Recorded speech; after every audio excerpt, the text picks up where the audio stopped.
Hello, Coolman229 here. And Angelrin89 And we have another topic of the week, and this one is going to be a pretty big one.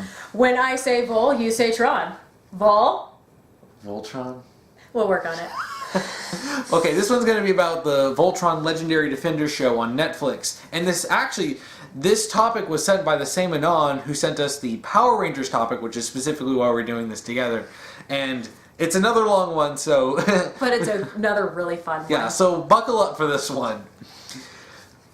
Their topic starts off.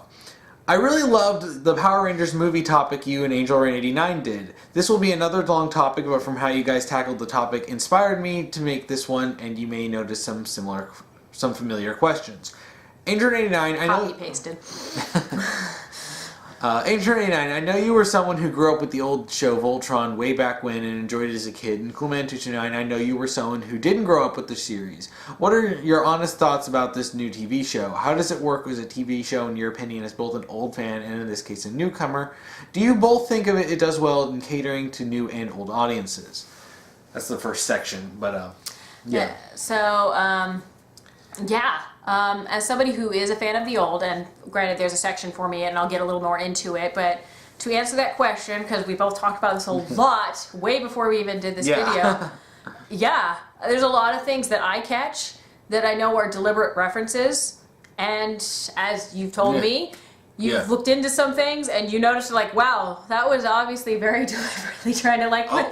Oh yeah, like there's a lot of stuff you notice with the show. It's like, it's definitely made so that you don't have to have ever seen the old show. Because, I mean, I'm not just a newcomer. I literally had never heard of Voltron until this show. And then she's just like, oh boy, let me tell you about Voltron. Boy? Yeah, she was that meme. It's like, because I remember I started seeing, after the first season came out on Netflix. I freaked out. This is how it happened. I come home from work on Friday. This was last year because it came out in 2016. I come home from work on Friday. I pull up my Tumblr because of, as I do, stressful day of work. It's always crazy busy Friday at the doctor's clinic that I work at.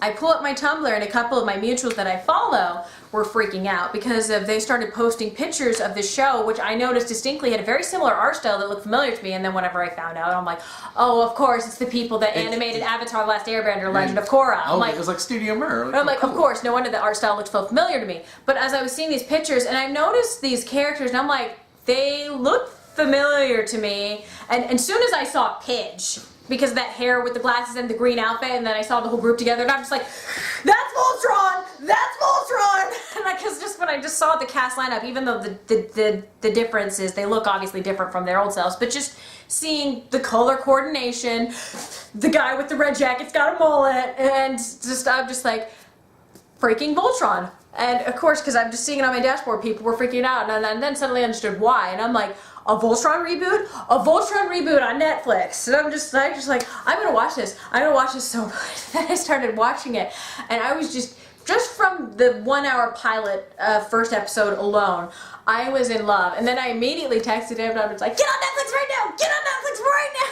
And I'm sitting there like, what is going on? Because I know it's like, you know, I'm on Tumblr. I'm looking up and I'm seeing this show called Voltron, and I was like, because so he has to see me on his dashboard, like just like going crazy, and then suddenly he's getting text message of, watch this right now. Yeah, and my normal reactions are, okay, yeah, I'll get right on that. It's like, so I was like, so first off, I'm like, what is this Voltron show? So I was looking at some of the posts on Tumblr, and I thought, okay, so it's basically like, it's a mecha show. So I thought, all right, and of course, you know, if she's recommending me something, then I know I can generally trust that. So I was like, okay. Because it's fun. It was even from that first episode. It's fun. Yeah. So I decided to start watching it on Netflix, and I was like, when I finished watching, I was like, the first season, I was like, that was really good. And I looked into it, and I'm like, of course it was good. It had Avatar: The Last Airbender writers in it. And I know, like, you had Tim Hedrick, Josh Hamilton, Mei Chan. All three of those wrote episodes for The Last Airbender. And then the executive producers were Joaquim Dos Santos. Yeah.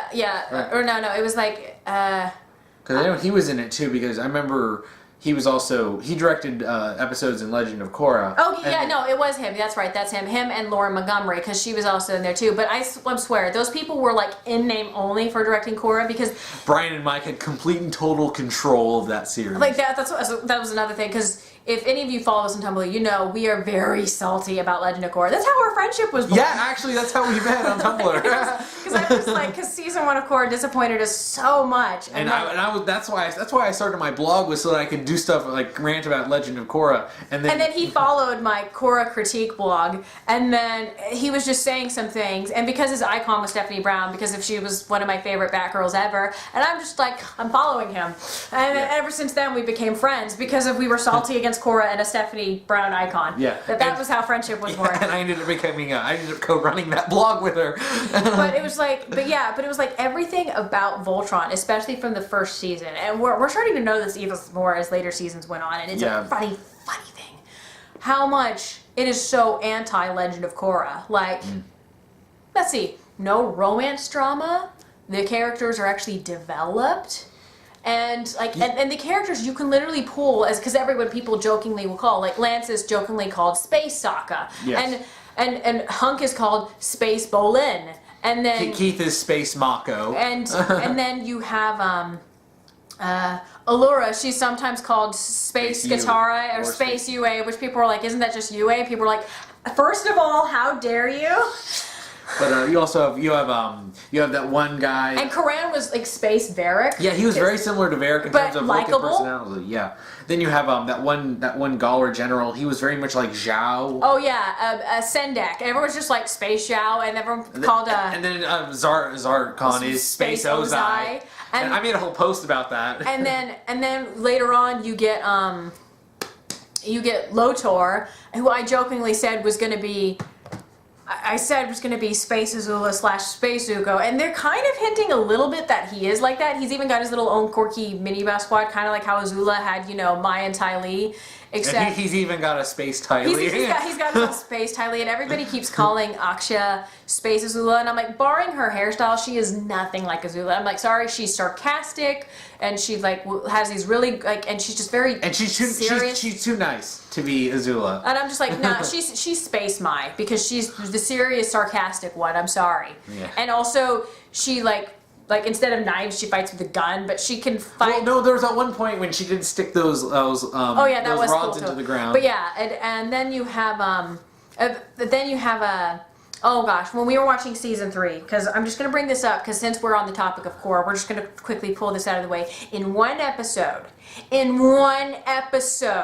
they did Kuvira so much justice in this show. Then Legend of Korra did in 2 seasons. You have Space Kuvira. Her name is Hera. She's got a somewhat masculine look, but her she's hair still looks feminine, because she's got like some feminine beauty. Like she's got like really very feminine eyelashes, even though she's got the thicker eyebrows. But she's got the mole. She's got a mole like Kuvira. She's got the shoulder pads. She's got the raised like guard collar. She's a general. Well, she's a commander, but still, she's a military authority officer, and she's her overall face is very similar to Kuvira. And she's a well-intentioned extremist, technically, in her universe, because she believes she's spreading peace, even though really she's just brainwashing people. Yeah, so it's like. We'll get around to that later when we get into the topic. Well, because we talk about that in an episode, because there's a lot to talk about. Oh, there's so much. This show is so good. But as we were watching season 1, we were like, wow, these people, if you take Bryke out of the equation, they're like allowed to flourish and make something amazing, and so amazing, because as we literally said this literally just before we turned on the camera, because there's a question about, do you have a least favorite, or like, because we'll get into that, but no, we actually both don't have a least favorite episode at all. There's not an episode in this entire show so far in the 3 seasons that I don't like. I mean, even Avatar: The Last Airbender, everybody will at least have one favorite episode. Usually it's The Great Divide, but everyone will at least like have 1 to 5 least favorite episodes, and I can't say that at all. I mean, granted, there's some episodes I will say I watch far more than others, because they're my absolute 100% favorite. Well, I mean, there's a difference between, favorite and, but it's like I love this episode and I like this episode, but there's nothing. I'm not even indifferent to any episode. I enjoy it. Like, I would not, like, when I rewatch it, you're not skipping anything. I'm not. It's like, you know, when you watch Avatar: The Last Airbender, you're like, oh, let's skip the Great Divide. Everybody's just like in the Umbrella Play, just like, we'll just skip this place. Yeah. But no, I can't skip anything. It's like the interactions are just so fun and amazing. And every episode is so important in some way. And it's just, and it feels like, and even when we decided to marathon it again before we did this topic, we were constantly like, do you think that's Lauren Montgomery and Santos over there, like, just giving Bryke the middle finger? And Tim Hedrick and Josh Hamilton, too, who were brought in for book 2, but of course, that book was infamous for how terrible it was. And it's like, and it's obvious that that's not Tim Hedrick and Josh Hamilton. Because it's not their fault. Because we know they're good writers from Avatar. Yeah, because when they're writing, because they're in charge of the writing. Because I think Tim Hedrick, isn't he the head writer? I think so. I'm pretty sure he's the head writer. And it's like, you can see with the show led like this, we have 3 seasons so far, and their seasons are... Well, technically it's 2.5. Oh, yeah, 2.5. Because they split season 3.5, so the other half of season 3, which is season 4, is really just 6 episodes, which is the rest of season 3 that's coming this October. But still, in the 2.5 seasons we have so far, it's like you can tell that there's an obvious plan, there's an obvious development. And they've said it from the beginning. They've planned everything, and it's why that they're splitting up the seasons. So it looks like, because I think if I'm right, I don't know if any of you, if I'm wrong, correct me in the comments below, but I'm pretty sure I remember reading somewhere that there was going to be 8 seasons, which really means there's going to be 5 seasons, because from season 3 and on, they're just like, here's a half season, here's a half season, then here's a half season, here's a half season, and then half season, half season. It's so because that way we don't have to wait for these hiatuses for Netflix, because then it's like, here, we know these episodes are 100% completed from this point and on, whereas the other episodes of the rest of the season just need to be touched up and edited. And I'm like, just give the fans everything that's finished, so that way you can at least sate their appetite for a bit, and then you can give them the rest a little bit later on. Right, and that's how we got season 3. And then it's basically season 3 and 4 are basically seasons 3A and 3B. As this way, people, like, they said 3A and 3B, or they're just like, I've heard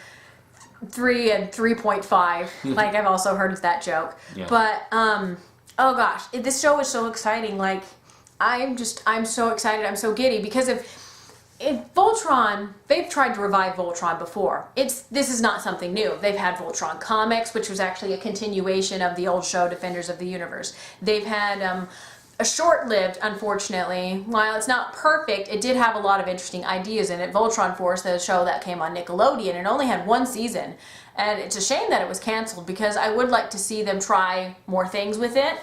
But hopefully some of its ideas will migrate into here. But then instead of all these constant continuations of the original show, these writers decided, let's just straight up reboot it. And let's be a good reboot. Let's take all the things from all these media across the map.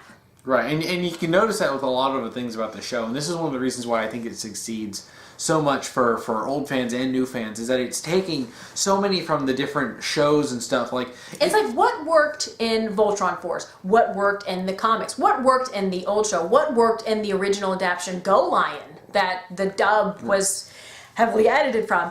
And then not only that, they're like, let's take also tropes from every single sci-fi, mecha anime, general anime, video games on the planet. I've caught so many references to Halo when we were watching, and I'm pointing out, like, Star Wars and Star Trek, and it just, even the most obscure things, from one shot in the Space Mall episode, from one shot, we caught things, because you mentioned, I don't know, one of the characters wearing a mask from, was it from Halo you were saying, or from one of the games? Borderlands. Borderlands. It looked like a mask that the psychos wear from Borderlands. Yeah. And I was looking at it, I'm like, that looks like a psycho mask. Yeah, and like, it was just the random things, but when I paused, and I was just like, okay, obviously, like, the little shoulder pads Keith was wearing, where we're just like, that's obviously Saiyan shoulder pad armor, like, DBZ, there you are. I believe Pidge was wearing the Gurren Lagann Kamina sunglasses. Yeah, she was wearing the Kamina sunglasses, and then she had a mask from, I don't know, I've seen it before in a video game, but I can't. I'm pretty sure if we looked over it, we could probably see it. I could probably see it, but then, oh, and then Keith had a mask, and he actually was the one that spotted it. I didn't notice it at first until he pointed it out, and he's like, isn't that from something from Gundam? And then when I looked at it, I'm like, it is from Mobile Suit Gundam. That one guy with the long white hair, he had that mask. Yeah, that mask I noticed. And that Keith was wearing, and I was just like, Yeah, that's a Gundam reference right there. And it's just from a still shot. Oh yeah, and Lance. Didn't he have the goggles? He has Ty's goggles because blue headband and the straight little circular goggles from Digimon. And then I noticed because then I was about to unhit pause. And then I stopped him because some of you may not notice this because this is more of a cult following in types of fandom. It's not as big as Evangelion, but Vision of Escaflowne. Because I showed him that show, and I was like, and I was just like, wait a second. Those glasses that Lance is wearing. And he was like, what? And I'm like, don't those look like the character that Dryden wears? And I was like, gosh dang it, those are Dryden. And I'm like, that is such an obscure reference. And I'm just like, I couldn't believe it. Like, it's like a mishmash. Oh yeah, and then also, even though it was colored orange, Lance was wearing something that suspiciously looked like the symbol of Starfleet. Yeah. I'm just like, wow. Like, so it's just like, hey, let's take all these amazing things that from all the old shows, just pull nothing but all these good ideas, and we'll adapt them into a new way. But also, let's pull our favorite things from other media, from other geek culture that we know other geeks will know. That geeks from everywhere will see it and be like, I understood that reference. Yeah. And just like, this is a good reboot. And no, this is not good. This is a great reboot. It's fantastic. And, and the fact that it's well written at its core, for so far we've seen, it's like that's what makes it so enjoyable. And it's changed enough from any of the previous versions of Voltron that even an old fan like Angelrin, there's so much new stuff to discover. It's not like it's a new show all over again. It's fun. But bringing up Voltron Force, because I talked to him briefly about it before, I didn't watch all of Voltron Force because I was in college at the time while it was on, so I didn't have the chance to really catch it. I was always in class. I did catch a couple of episodes, and I know from those couple of episodes it had a lot of interesting ideas. Granted, there was a couple of plot holes, because like I said, it's a continuation of Defenders of the Universe, except Allura in both Go Line and Defenders of the Universe was an only child, yet she has a niece, and the only family member she had at that time was Princess Ramel, and Bandor, but Bandor was definitely not old enough to be married and have a kid. But Ramel and Sven were married, but they also did have a kid who did appear in that show, but that kid wasn't old enough to be like, say, this teenage niece that comes along, because they have these 3 cadet characters. But was like, oh, that's kind of a plot hole. She has a niece that technically shouldn't exist because Allura is an only child, and it's not her cousin's kid because of her and Sven would have had to have been doing it way before they even met for this girl to exist. But barring that plot hole and a couple of other plot holes that I can't remember at the top of my head right now, it was a sequel. So the only problem it had to do was it had to introduce new audiences to the old shows. Well, they had this character, I think his name was Daniel. Yeah, it was Daniel, who essentially was Mr. Exposition. He was a huge Voltron fanboy. So he literally would exposition everything. So that way, if a new fan was watching the show, well, you have Daniel here to explain everything that happened in Defenders of the... Yeah, as you know, he was one of those characters that would just explain everything. So that way, that was how they would basically put new fans on the ups. But I mean, well, sure, that's fine and all. And I'm like, but you don't have to do that 100%. And what's great is Voltron Legendary Defender decided, you know what, instead of constantly trying to keep doing sequels to the original series, what if we just straight up went back to basics and build it from the ground up? I mean, why not? There's shows that have successfully done that before. Look at the Ninja Turtles. How many times have they brought those guys back? Jeez, I remember even just my lifetime, I've watched 3 or 4 variants of them. It's just you can. It can be done. Sure, there's some bad reboots, but there's so many really good ones, and this one understands how to be a good reboot. And it's so funny because this came out in 2016, which is the same time the Powerpuff Girls reboot came out. And wow, is there a stark contrast.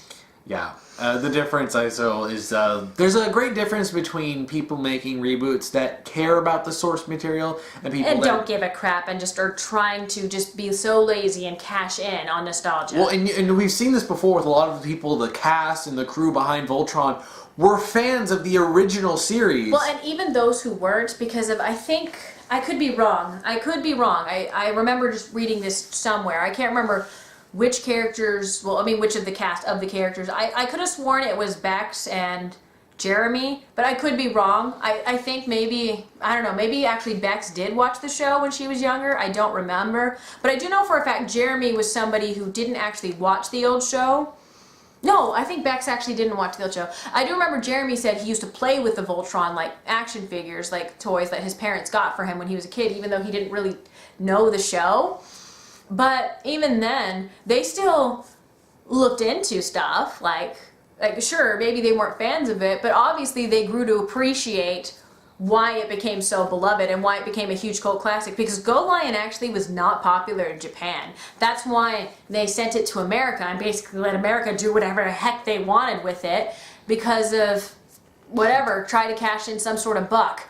And at the time, in America, we didn't quite have a show like Voltron. I mean, sure, later on we got Power Rangers and Gundam and like all the other anime mechs that came to America. And really, I mean, for the most part, you had like things like Transformers, but those were alien robots. They were already giant robots. You didn't need a human piloting them. These guys were the original Power Rangers, like before Power Rangers became a thing. So really, you could almost say kids were groomed to like Power Rangers, because I think that's why the Anon probably just like that Power Rangers video, because yes, it's Sentai, but animated. Yeah. It's animated Sentai. But it's really kind of funny how Voltron actually found an audience in America, despite the fact that, I'll get into it later. Reasons. There's a lot of things I forgot about the old show. An enemy attack ship. Let's go! We're ready. Black Lion, ready for action. Princess, in my Black Lion! Allura, what are you doing in the Black Lion? Doing just what my father, King Alfor, would have, protecting my planet and my people. Well, it's really funny because I remember at one point when, I don't know if I had watched season 1 yet or not, but I think I had. But we were hanging out one time and she was telling me about the old show and a lot of things. I remembered some things, and I remembered it was goofy, but yeah, did I grossly underestimate my memory? Yeah, the stuff that she was telling me, she told me all the stuff about Go Lion and Voltron and all the things that were changed. Because Go Lion was, people were just like, oh, Go Lion was a much more serious show. And I'm like, guys, I actually looked up clips of Go Lion. Just because they're speaking in Japanese doesn't mean it's deeper. Their actors were just as hammy as the English actors. The only difference is that they were actually not censoring anything, and they were kind of being, wow, yeah, dark. I'm just sitting there like, there was literally, because of whenever I showed him a clip from the English version of Lotor, when Lotor comes in, and he's just like, I have returned from my conquest of my planets, father, and then they're both like looking off. He's like, excellent, thank you, son. But really, they literally deliberately edited out what the actual gift was, is what Lotor brings in. There's the severed heads of all his father's enemies. And I'm just like, whenever I saw that picture and people were like, yeah, Sinclair's a lot different from Lotor and Defenders of the Universe. And I'm just like, it was like that from Team 4 Stars, the Dragon Ball Z Abridged series, where I'm just like, dark. yeah. And it was needlessly dark. Like, it just like, wow, we're like super campy in our acting, but also you need to take us super seriously because we're dark and gritty. It was very jarring, especially because it's an 80s series, but it looks like it was animated from something in the 60s. Like, the animation style looks like an anime from the 60s. Like, it literally looks like straight up something I would see in an old school Cyborg 009 anime or Astro Boy. I mean, I've shown you the art style. Doesn't it kind of look like a really old anime? Yeah. Like, it's so funny that I'm like, yeah, the old 80s show, but I see anime that came out in the 80s. Dragon Ball came out in the 80s. And I'm like, so different. The art style in Defenders of the Universe is very cheap looking. Yeah. I mean, sure, some of the character designs are classic and iconic, and that's why whenever I saw the rebooted characters, I immediately recognized them. Like, once ever I saw the whole group together, because then it was like suddenly the memory came flooding back to me, because it uses the Sentai color coordination. A kid's gonna immediately just pick up on that. But it was a different time. The show was Oh, what was it? Something Johnny said when she reblogged a post when I recently was just like, wow, my nostalgia for Voltron is so different from the actual product. But she's just like, no, you guys should watch the 80s Voltron. Trust me, it's a trip. And I'm just like, yeah, wow, it is a trip. I can't sit through it anymore. Yeah, after we rewatched Voltron on Netflix, we checked out some of the Defenders of the Universe, specifically for the cast and crew interview. I was surprised he lasted longer than me because he was actually willing to let the episode go more, and I'm like, stop, no, I can't go any further. I can't do this. I'm too embarrassed. I watched this as a kid without a hint of irony. And I even said to him, and this will say something, especially if you remember Power Rangers, to this day, if I was literally turned on Netflix right now, and if it was a choice between the old episodes of Voltron that they put up versus Power Rangers, Mighty Morphin, the 90s Power Rangers, I would rather my own parents to walk in the room and see 27-year-old me watching, which I wouldn't because I've outgrown Power Rangers, well, at least the old TV show, because it's for kids. It's supposed to be for kids. It's fine that way. But I would rather them catch me watching that than the old school Voltron because I can try to reconcile it because of, as I said to him, like, I could pause at any moment when they're not in the suits and I could just say, oh, I discovered an old 90s sitcom on Netflix and I'm just rewatching it to relive my memories. There's no explanation for But Voltron. I can't explain Voltron. I just can't. It's like... It's walking. It's like a walking shiz post before shiz posting even existed on the internet. It existed before night blogging was a thing. It is just... It's animated cringe. It is an experience. But I honestly enjoyed laughing at it. It is funny. It is one of those. It's like The Room. It's just so bad. It's definitely You're tearing me apart, Lothar. But the problem is I can't sit through an episode because I can't hear what the characters are saying because I'm too busy laughing. And it's so ridiculous. But yes, I love the old show. But even in the ridiculousness of the old show, going into my question, because it does work. As you can tell from us gushing, it obviously works. Yeah, so it works for us. It works for old and new fans. Okay, so Angelrin89 I, what do you think of some of the changes done in this reboot? Any good or bad? Justified changes? Something you as a fan would have done differently? Changes you think are improved from the original? Honestly, there's not much I can change. I mean, unless I'm going into territory of what I would like to see change for future seasons, but then that will get into characters that I want to see come in and how I would love to see them adapted. But granted, those are my personal headcanons, but unlike some people who can't keep their personal headcanons thing, I trust the writers because they've proven to me that these are really talented people. And I know just because of, heck, there was an idea that I was so against that I'm going to about to get into soon, that the writers proved me wrong. And you know what? That's great. I like being proven wrong. Yeah, I didn't like that idea either. There was a theory going on. But and it seemed like the worst, most fanficky idea. That's because of the fanfic. And then when they actually did it, it's like, that was proved me wrong. That's actually good. But the show is just, it's great. So as an old fan, I can tell you, I grew up with this crap as a kid. There's a couple of things there's a lot of things I don't remember. Like whenever I saw that clip, I'm almost like, wow, Pidge actually used to sound like that. Like my mind completely blocked that out. I'm a gremlin. He sounded like Stitch from Lilo and Stitch, only more annoying. But is that nothing gremlin? But like there were so many things I didn't like. There's a couple of things I remember.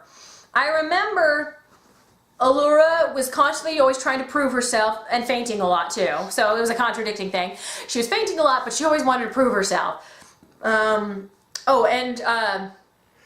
Ramel. I remember her cousin Ramel. I didn't remember much about, because I just remembered, I even forgot Ramel's brother's name. I remembered Ramel, but I could barely remember her brother. And then I looked it up and I was like, Bandor, that's what that kid's name was. But I was like, I remember that was a part of Allura's character. She had a long lost cousin she never knew she had, and then her cousins were captured by the Galra and basically made Galra slaves, and Allura really wanted to save them, and I still had that memory because people were trying to compare to Pidge, because Pidge now is is a girl, actually, you find out, and she's got family that were taken by the Galra, and so she's desperately trying to find her father and her brother, 2 family members that are taken captive by the Galra. And everyone was trying to say, because like I said, again, I didn't watch as much Voltron Force because I never had the chance to. So, but they were saying one of the cadet characters, that was a big, huge thing about their characters, because they had family member or family members, I can't remember what it was, that were captured by the Galra, and that was part of that character's, like, their character archetype, their character arc was so focused on getting their family back. But I'm just like, I wonder why people kept trying to say, oh no, the Voltron, like, granted, there was like a very minority people who are still salty that Voltron Force got canceled, and instead we have this reboot because they just want to see Voltron Force, you know, get a continuation. And they were just like, oh, Legendary Defender stole that from Voltron Force, and I'm like, okay, now I'm speaking as somebody who hadn't watched Voltron in decades, so I'm just only going off from my childhood memories, but I distinctly remember that being part of Allura's character, of how she really wanted to save her 2 cousins. And I'm just like, to me, that was more like taking that character trait of Allura's and putting it on Pidge, who is now a girl, and she's got 2 family members. And the show did it because, you know, they were like, we need more females on the team, and they took the fact that it was a joke because the people, until Pidge opened his mouth, looked at Pidge's character design and thought Pidge was just a little girl that just happened to have really goofy, spiky hair for some reason. But then it was just like, oh, that's a boy? So they took something as silly as that and just like, let's turn that into part of her character. Like, she disguises herself as a boy for a reason. But it sets her apart because she doesn't have much in common with Pidge, which is perfectly fine, because of when I go back and watch any old clips of Pidge, I'm like, wow, that voice is so annoying. And I'm like, I'm sure there's a really decent character behind it, but I have to stop watching the episode because I can't, that voice, oh my gosh, it's so stupid. I can't do it, man. I can't do it. But Pidge, oh man, you could tell, especially in the first season, they really went all out at making Pidge a really interesting character. And that is probably one of my favorite changes going by the first season, is how much they really developed Pidge and made her this unique thing. And actually, it's really funny, when I first watched Voltron, it tells you how iconic my memories are, because of whenever I first saw Shiro and the Holtz on Kerberos, well, the first thing that actually came to my mind was, that's Josh Keaton, because he was using his Hal Jordan voice, like, because I'm a huge Green Lantern the Animated Series fan, so I'm just like, it's Josh Keaton. So I'm just like, I knew immediately, all right, I'm gonna like this character because I love Josh Keaton.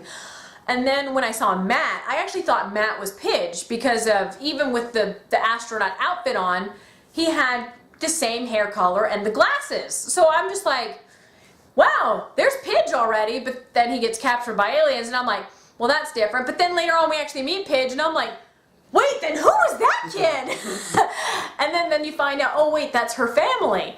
And then I'm just like, she's making herself look like her brother. And I'm just like, oh, okay. But then she creates the alias Pidge, and I'm just like, so they're making these changes, but I'm like, but they're tying it to her character, and it's genius.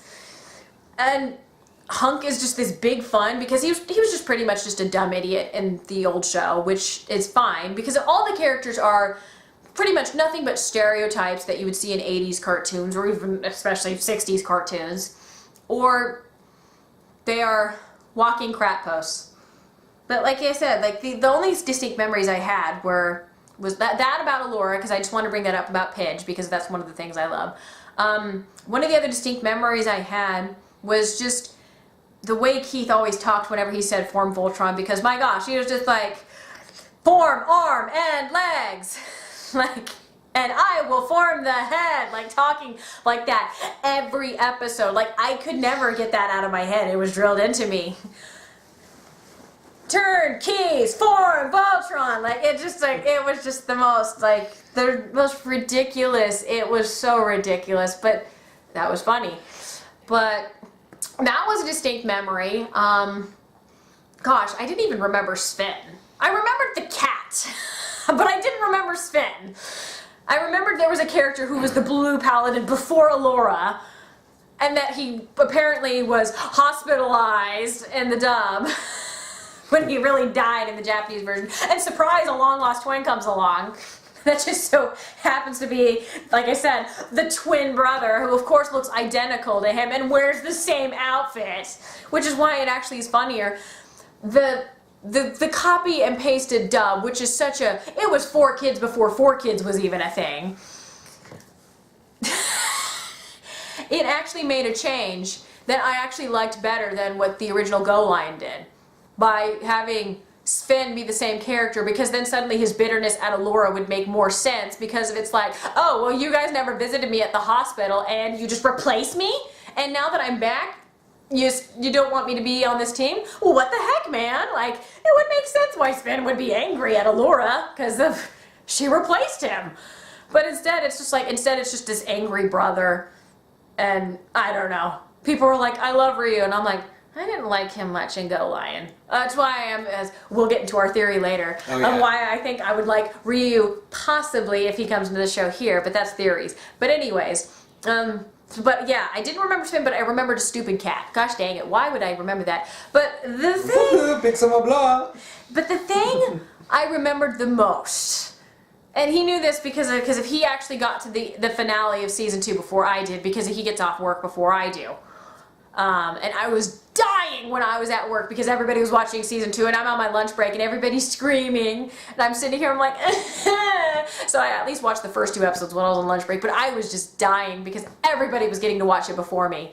And of course he was sending me messages like, oh my gosh, Aaron, you're gonna freak out at the season finale, because the one distinct thing that I have very, very distinct memories of, the one thing that I remembered the most out of Voltron was freaking Lotor.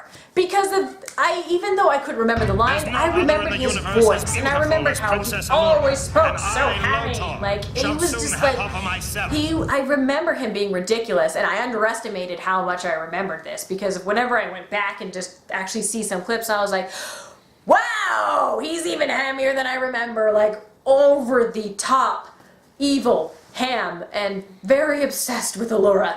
Like, those are the only things I remembered about Lotor. He was hammy and he was obsessed with Allura, which actually, that pretty much was his character. He was evil, hammy, and obsessed with Allura. But he was funny. I never hated Lotor, despite the fact that I normally would hate characters who were creepily obsessed with, like, a character that they want to have marry them or something like that. Like, normally but because, I don't know, Lotor's just too funny. He just, I couldn't. He's hilarious. But yeah, going to the changes the show made, like I said with Pidge, first off, amazing. Allura was another big change that they made. She's not constantly fainting, and that's the other funny thing. They actually had moments where Allura does actually faint in the show. They're not as common as it was in the original show, but they turned it into a plot reason. It's because of Allura's the only one that can pilot this ship, and she has to channel her energy to do it. And some of the moments are very stressful, especially when you see the ship is put under so much stress. And so that takes a toll on her. Or when she has to like use the ship's power to like power up like the crystal or all these other things, or use it to revive like this whole planet that's sentient and alive, the Balmera. And so of course she faints. And I'm just like, wow, they actually took something that was kind of, that people made fun of Allura about from the original show, and actually made it a logical thing in this show. But instead of a faux action girl, Allura is straight up an action girl. But she still got that kindness to her that the original Allura had, because the original Allura was definitely 100% a cinnamon roll, sweet, kind, and a friend to all things. And they even took the stupidity of the space mice and actually made them likable. It just made me think of Thundercats, how they took something as stupid as Snarf, and then in the reboot made him actually adorable and fun. And I'm like, the space mice were cute and fun and likable. And what was really funny is they made it like, so for no reason, because I don't know, I could be remembering this wrong. Johnny, you're probably watching this right now, and since you actually marathoned the old show, correct me. But I, for some reason, remember Allura for some reason could understand the mice. I don't know if that was just something they never explained, or if that was just something like, oh, because she's a princess, and like Disney princesses, apparently the girls can understand animals when they're princesses. But They made it was the silliest reasons too, because the mice happened to accidentally be in the space pod, the cryopod that Allura was in. As Allura said, she's like, I think I can understand them. Our minds must have been melded when we shared the pod together. And I'm like, that is the stupidest thing I ever heard. Of course that's the reason. That was something that you would actually hear in the original show, but they say it so straight up 100% in this show, and I'm just like, I can't hate it though, because it's so funny. That makes sense. And just, yeah, just, sure. And Coran's a very different character from the original show, but I love him so much more in here, because as we like jokingly said, Space Varric, but it's because because we were so salty about Korra. It's like, wow, it's like seeing these characters but done right. Yeah, Varric, but without all the horrible, horrible crap. But Coran's actually funny, and he's likable, and he's enjoyable, and his jokes are actually really funny. And I love his voice actor too. He's just got so much personality, and it makes me smile. And I love all these actors too. And Lance is not much different from the original. Luthor's not a who, he's a what?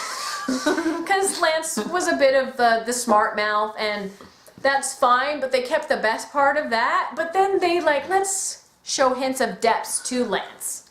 And I'm like, good.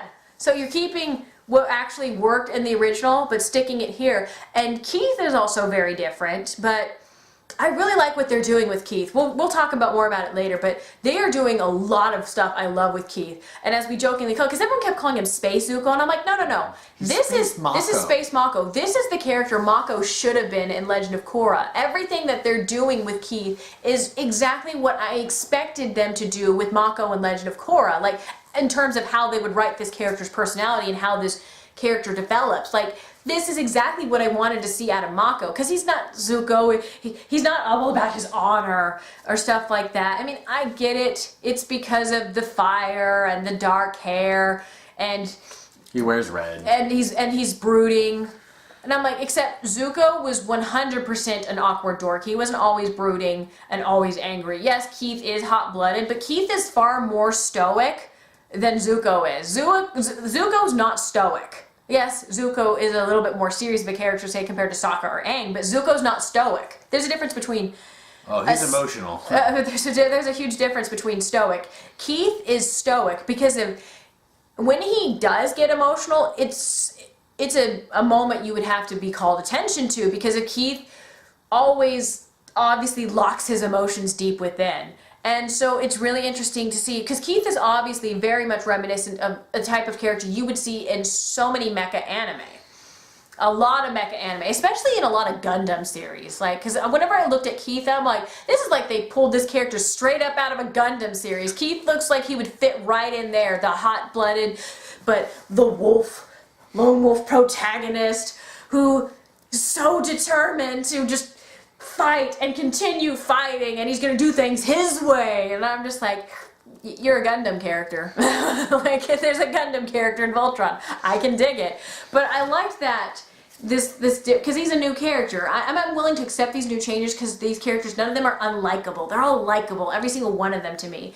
And last but not least, the biggest one, who's obviously very, very different from his original counterpart, if you go by Defenders of the Universe, was Shiro, who is actually taking the name of the Japanese character from the Go Lion, Takashi Shirogane, and which is the nickname where Shiro came from. But he takes parts of Sven, the fact that this character lasted, because everybody and their mother thought that Shiro was going to die at the end of season 1, except he didn't. And he's lasting far longer. And then, okay, season 2 he's gonna die. And my gosh, they really made you think that was gonna happen, because of everyone and their mother when they saw the season 2 trailer. And when Shiro had that line, if anything happens to me, I want you to lead Voltron. And the whole collective fandom was just like, don't kill Shiro! Like, I love... Let him rest. Like, as somebody who's a fan of the OG series, and yes, I wanted to see Keith become the Black Paladin, just like he was in the original show. I love Shiro. What they're doing with Shiro is so great. So he's taking the better parts of Sven, but the better parts of Takashi, melding them into one character, and really making him his own character, making him this mentor. and like to everybody, it was this responsible leader. And what's really funny is, and I'm gonna bring this up, I have to bring this up because if it's like, what is the changes I like? And this is the funniest thing, because we were talking about this while we were marathoning season 2, and it is the funniest thing, because in Voltron Force they just decide, well, yeah, it doesn't make sense that Allura's wearing pink while piloting the blue lion. Lance is wearing blue while piloting the red lion. Keith is wearing red while piloting the black lion, while Hunk and Pidge are wearing their correct colors while piloting their lions. And it wasn't like, oh, well, they switched the, because yes, there was a line switch, but it was only because of Sven hospitalized, and then Allura came in. But Sven wasn't wearing blue. Lance was wearing blue. Sven was wearing black. And Allura didn't even wear blue when she piloted the blue line. She wore pink. And I'm just like, whereas Voltron Force just said, let's just put everybody in the correct colors. And the original series didn't even explain why they weren't in the right colors. I don't even think Go Line explained why they weren't in the right colors. And I'm like, dude, even Power Rangers know the Red Ranger goes into the red Tyrannosaurus Rex. Like, why? There was no explanation. And this is something I cannot freaking believe. Because as I said, Sven wore black, Keith wore red, Lance wore blue, Allura wore pink, and yet Sven was in the blue lion, Lance was in the red lion, and Keith from the beginning was in the black lion. And yet they're wearing the wrong colors. And they don't explain it. This series decides, let's turn this into something plot relevant. They turned a plot relevant idea from something so silly and stupid about the old series that was never explained. Like, that is the silliest thing. Like, Voltron Force just thought, let's just put them in the correct colors. This show said, no. Let's actually adapt this into the plot. Let's have Shiro as the actual black paladin, and Keith as the red paladin, Lance as the blue paladin, but then Shiro goes missing, so that's why Keith, who is still, because then Shiro had the black suit with him, so he's gone. And then that's why, while Keith, still in his red outfit, is in the black paladin, Lance, who is still in his blue outfit, is now in the red one, and Allura, who had her own outfit that she had made, which was not blue. It was pink. And she explained why it was pink, because she wears it to mourn like the fallen soldiers, and she used it to mourn the paladins of old after the stuff that happened to them, and also to mourn Shiro because of Shiro was missing. And I'm just like, they took the silliest thing that had no explanation, that honestly didn't need an explanation, but actually tied it and made it integral to the plot. If that doesn't tell you how amazing these writers are, I don't know what is. Because honestly, if I was a writer, I probably would have done the same thing as Voltron Force. I would have looked at it as, yeah, why the heck are they in the wrong colors? Just put them in the right colors. It's the aesthetically pleasing choice. These guys said, what if they actually tied this into the story? And I'm just like, who comes up with that? These geniuses, that's who. I couldn't believe it. And the stuff that they're doing with Lotor is great. I did not expect myself, because I was hoping he'd be just as hammy, but I'm okay with him not. Because as I jokingly said, I came in expecting Space Zuko and Space Azula. Well, he kind of a little bit is Space Zuko and Space Azula. It's Space Thanatos from Gargoyles. Like, my gosh, this guy is such a chess master. He's so smart. I really love what they're doing with Lotor. And oh my gosh. One thing I was saying from, I jokingly was even saying this from season 1, but I wasn't saying it out loud. I was jokingly making jokes that Hagar was his side woman. Was Zarkon's side woman, because she's just always whispering in his ear, and all the generals are jealous about that. And granted, I was saying it in jest. I didn't mean it really. I was saying it in jest. But then season 2 came along and revealed that Hagar, which is really interesting, this is a change that is impressive. She's now Altean, just like Allura. So that would explain why she has all these magical capabilities. Because if it's because she's Altean. Galra people, the Galrans, they can't do stuff that Hagar can do. So, yeah, she's Altean. But what makes this great is, especially when she said this line, because that's when he got to that part before I did, and he knew I'd freak out, because as I said, Lotor was the one thing I remembered, and I told him so much about what a freaking, just trash, enjoyable trash that Lotor is, and like why he was one of my favorite villains as a kid because of the fact that he just amused me so much. Even as a kid, even when I could take him as a serious threat as a kid and this stuff flew over my head, I always remembered liking Lotor, and I guess now that I'm older I know why, because he's trash. But oh my gosh. And whenever he's just like, you're going to be happy. You're going to be really happy. So then I Snapchatted him while I got to that line and when Hagar said, summon Prince Lotor, and I was just like, ah! Like, I'm just like, he's coming. He's finally coming. I was so excited. I couldn't believe it. Oh my gosh. And he's here, and he's even better than I thought he was going to be. And that could sum up with a lot of these changes. Even changes that I wouldn't expect, or even changes I thought I would hate, better than what I thought I could be. And we'll talk about it actually right now, because if both of us weren't a fan of this idea. There was the longest fan theory ever since season 1. The Galra Keith theory. And because of the way fans on Tumblr were portraying it, it just was not an appealing idea to me. One, they kept pulling out the most flimsy of evidence. The only evidence I could give these people was when Keith put his hand on something. A Galra attack. A Galra attack, and it opened a door, which, yeah, that is weird. It only responds to Galra. Which I'm like, why would it open for Keith? And I was like wondering, what if it's like the suit he's wearing? And I was thinking, oh, what if the paladin that wore it before Keith was a Galra? Which, that wouldn't make any sense. But There were just theories trying to explain it. But because of all the other theories that people were trying to pull out of their butt that why Keith was Galra, doesn't even, which yes, it was proven correct that he does have Galra blood, like he's part Galra. He's not even half Galra, you guys. I'm sorry, he's not. Because we even see other half Galrans in season 3. They look a lot like Galra. I mean, granted, some of them obviously look more predominantly whatever alien species they are, but every single one of them at least will have one feature that the Galrans have. Keith has 0 Galra features. He looks 100% human. Everything about him. And he's lived his whole life on Earth, and he even went to the garrison, and you would know with all the checkups and even blood tests I'm sure they'd have to run, because I know they do that for NASA. Yeah. You would think that they would have caught that he was part alien. Yeah, you would think if something that didn't match up with anything from Earth, with all of our blood types and stuff like that, would come up. So obviously, it's definitely not half. It's pretty small. Like he's got ancestry way back. Wait, we don't know how much because the whole thing with his mother is a mystery, and they're obviously keeping us in the dark. That's why in his profile they're trolling us by saying part human, part Galra.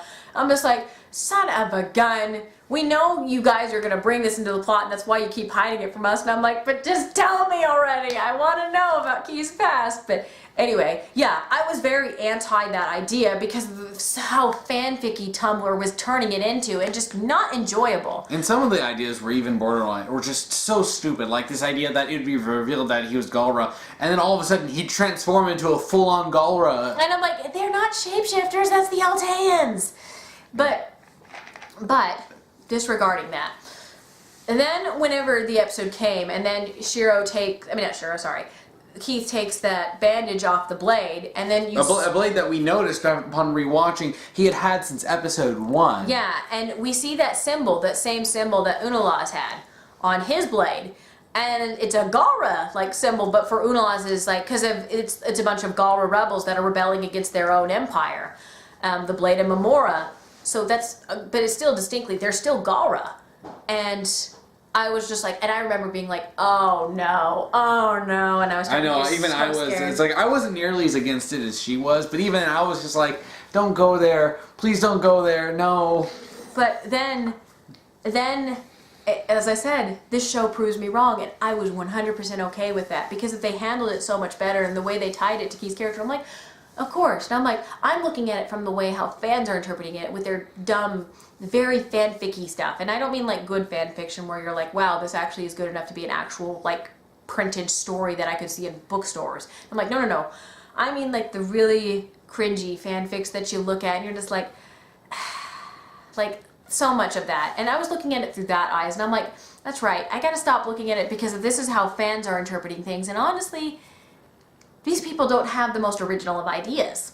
No. And no offense, I'm sorry some of you out there, you don't. I'm sure some of you are nice people. But there's some ideas that are just so cliche that even Voltron it wouldn't work in, and that is saying something. But the show handled it so much better in a way that honestly made me realize I gotta stop. I need to put more faith in these writers because I know these writers are good writers. I've seen them in Avatar: The Last Airbender. They are good writers. And I'm just like, and from that point on, I'm like, okay, I'm going to just let go of my expectations. Granted, I'll have my own expectations, but when I come to watching the show, I want to let it tell me, what is it? What is it that you were changing and doing, and let it surprise me? And it's a great surprise. It's an amazing surprise. I love it so much. I'll stop ranting about it so you can hear the new fans' perspective because how much I freaking love this show. Okay, so my part, this part here is, Coolman229, as an outsider to this franchise, did this show successfully pull you in and make you interested in the source of material?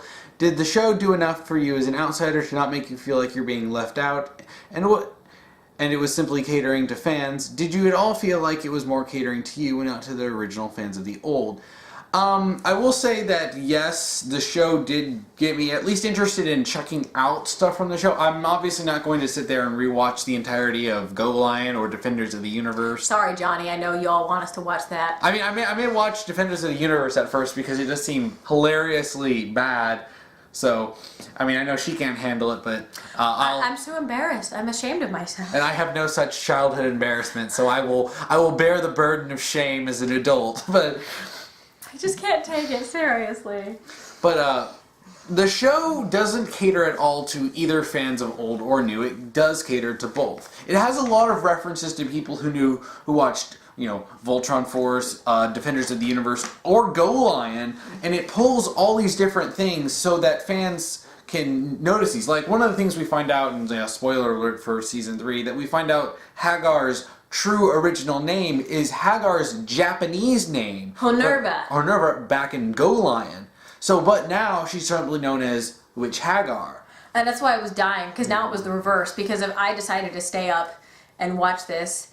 And yes, while I was at work and only on 2 hours of sleep, I did kind of regret it, but another part of me was just like, worth it. And but I was dying because we were saying forever, ever since season 2, even joking, because if I was saying, even before the whole reveal that Hagar is Altean, and whenever the whole Hagar is Altean, I was just like, this gives my theory so much more credence, because I told him, and it was revealed in Go Lion, that actually Lotor's counterpart, Sinclair, is half Altean. Granted, that was completely dropped for Defenders of the Universe, but it's interesting how he looks nothing like his father. But you have this thing that I was just like, isn't it kind of funny how I was pointing out by pulling up old pictures of Lotor. I was just like, isn't it funny how this edition of Hagar looks a lot like Lotor? Yeah. And I was jokingly like, I bet she's Lotor's mom, but I was joking. Yeah, we were kind of on the thing of we were making jokes that Zarkon and Hagar were totally a thing, and there was swiggity swooty. The joke was that Zarkon was the Lemmy Smash Bird. Yeah, because that's when the Lemmy Smash Bird meme came out, and we were watching season 2 again, just some of our favorite episodes from season 2. We weren't full on marathoning it. We were just deciding, hey, let's just watch the last 2 episodes of season 2 because they were great. And then I was literally sitting there because we now know that Lotor's coming into the show, and then we now knew at that point, yeah, she's Altean, and I'm like, she's Altean, huh? And she's always by Zarkon's side. And then I was joking, I'm like, what if just randomly Zarkon's just like, let me smash, please? And she's like, no, Zarkon.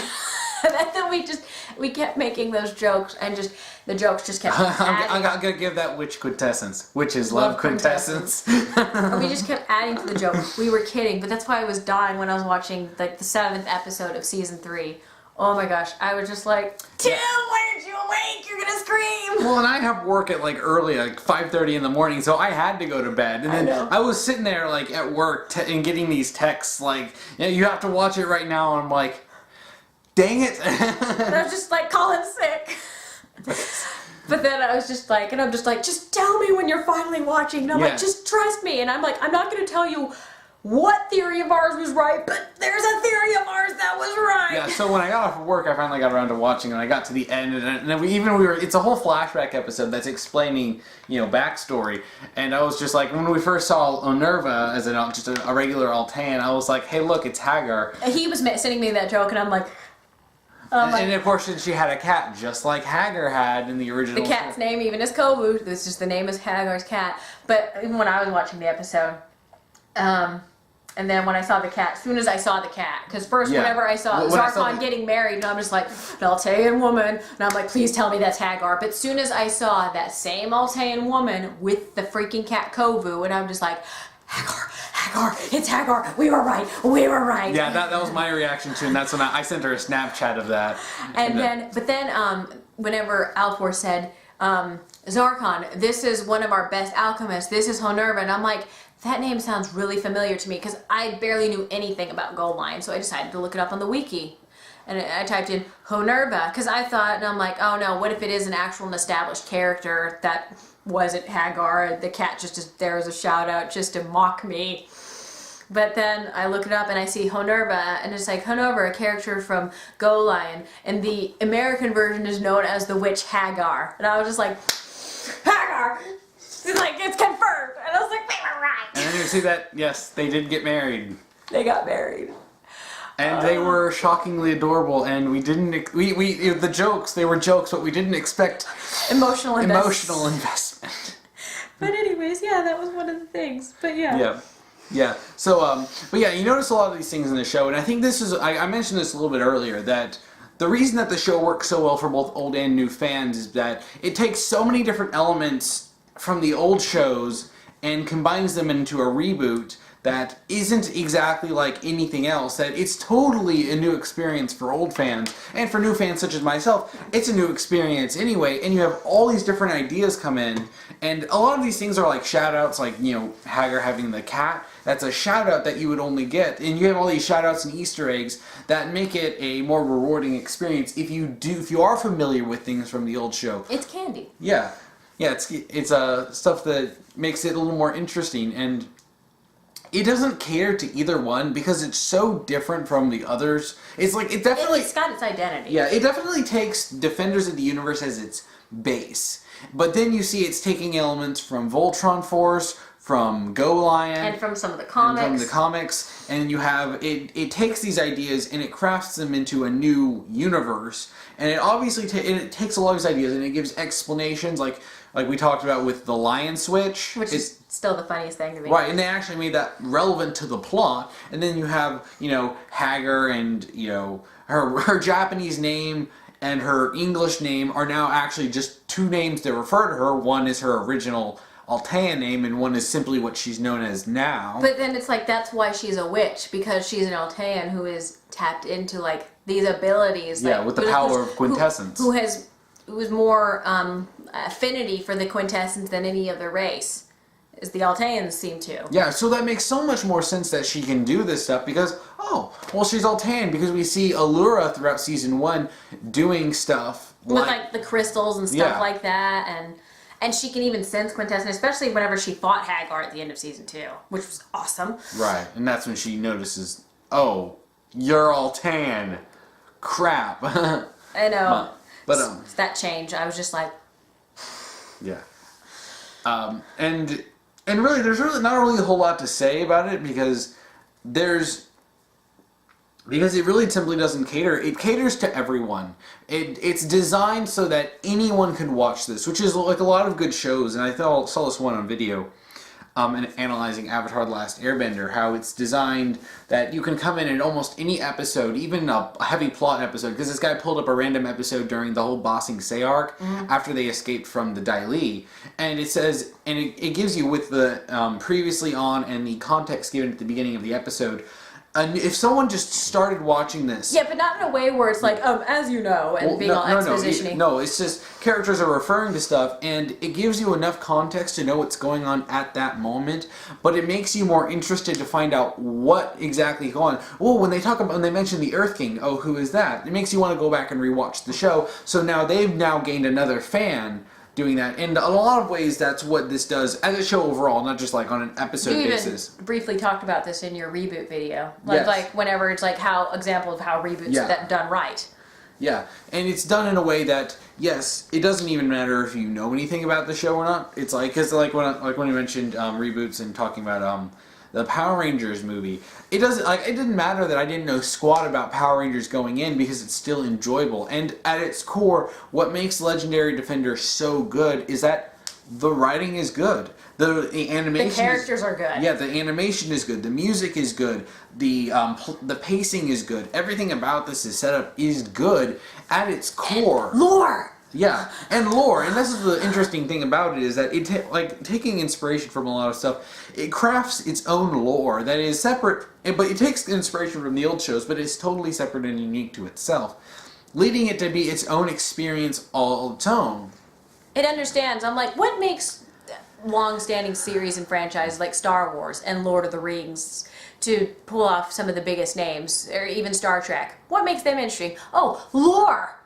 Lore and continuity, and it's funny because this has so much. We were rewatching all 3 seasons again, and we noticed we were so impressed. By the way, because after having context for several seasons and knowing some reveals, you see little details that we hadn't noticed at all before, and we'll talk a little bit about this later. But a few details, such as like the knife that Keith pulls out that has the symbol of the blade of Mamora. He's had it from the beginning. Yeah, it's like when we were rewatching season 1, and I noticed the first time Keith comes in, you see that blade on his belt, and I was like, he got the blade. He has it. First episode, but it's such a small thing. You would think that's you would never notice. Yeah, and because in a lot of shows, when they have a knife like that, it's just a throwaway knife. It's like literally they bring it with them once and you never see it again. Oh, it's like, this thing that I've had for my whole life, except that character didn't have it from season 1, so obviously the writer just now came up with the plot idea. But no, it's obvious that these people have a clear path of where they're taking their series. They planned everything from the beginning,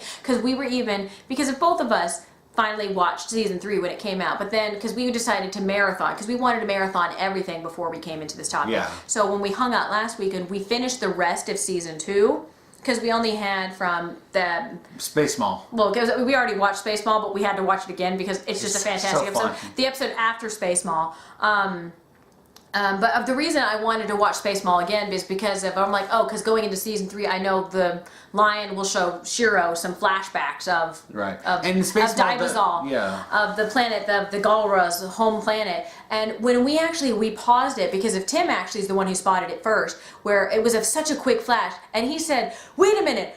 Wasn't that Altair and Hagar?" And we had to go back, and then we paused it, and we found her. She was standing right next to Zarkon. Granted, it's just her back as they're watching the lions. But we saw Onerva there. Because you see the purple hair, the bun, the exact outfit, and she's standing so close to Zarkon, like a husband and wife. Because at that point, they were in a relationship. And I'm just like, oh my gosh!